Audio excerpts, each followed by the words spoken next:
Welcome back. In health news this morning, the CDC has reported that there has been a rise in breastfeeding for babies, which a lot of people say is a good thing. There are a lot of health benefits for mom and baby, but there are many women who are afraid to go that route because there is a lot of misinformation out there.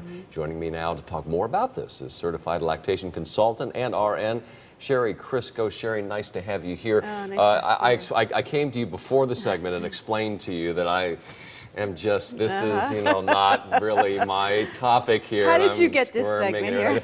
And you tell me that I am rather typical in that regard. Absolutely, and that's one of the reasons why, it's so important to have these conversations, to normalize what is a very normal and natural process, but so many people are a little squeamish talking about the topic, which... But you're going to get me through it. Oh, I'm definitely going to get you through it. Usually I have to worry about getting the interview subjects through the interview. Today our positions are reversed. Myth number one, that a perfect diet must be maintained by the breastfeeding mom. This is so untrue, and this is unfortunately one of the reasons why so many moms give up on breastfeeding or decide not to breastfeed. They think they need to be perfect.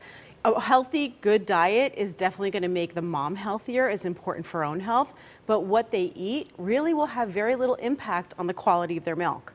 And so this is something to keep in mind, that you want to eat healthy, you want to keep yourself healthy, but your breast milk is going to be perfect pretty much no matter what you do. Well, the big question, of course, a lot of people wondering, alcohol consumption, where does that... Alcohol, obviously you don't want to be drinking a lot of alcohol and breastfeeding your baby, but again, it's not the same thing as when you're pregnant.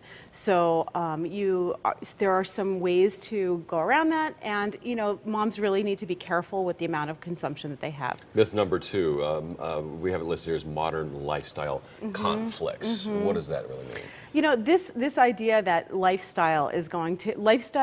lifestyle as modern moms are different than obviously moms were 100 years ago. Our life has changed, our lifestyles have changed, but our bodies have not. And so it's really just adapting a little bit to what we may need. We may need more education, better products, maybe going back to work. Many moms are in the workforce and breastfeeding. They need a good breast pump. They need good products to help them and the information that's available. Yeah, every month in the news, it seems like every month we have a story about somebody who's breastfeeding a baby in a McDonald's, and some people got offended, and it turns into a big brouhaha. It's not that way in Europe. No, nobody looks twice at it. All right, pain is involved. Myth number three. Breastfeeding should not be a painful process. Although in the beginning it can be slightly uncomfortable. Moms need to adjust, their bodies adjust obviously to it. But proper latching and positioning, if they get the right instruction, breastfeeding should not be a painful process. And if it is, they need to get help right away. Finally, myth number four, altered appearance of the...